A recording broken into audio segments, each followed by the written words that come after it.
ಪೆಟ್ಟಿಗೆ ಏನೇ ಕಂಡರೂ ನೀನೆ ಜ್ಞಾಪಕ, ನೀನೆ ಔಷಧಿ ನನ್ನ ಹೊಚ್ಚಿಗೆ.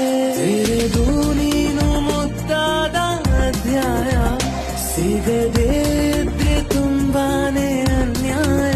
ನನ್ನಯ ನಡೆ ನುಡಿ ನಿನ್ನನೆ ಬಯಸುತ್ತಾ, ಬದಲಾಗುವುದು ಇನ್ನೂ ಖಚಿತ. ಸರಿಯಾಗಿ ನೆನಪಿದೆ ನನಗೆ, ಇದಕ್ಕೆಲ್ಲ ಕಾರಣ ಕಿರುಳ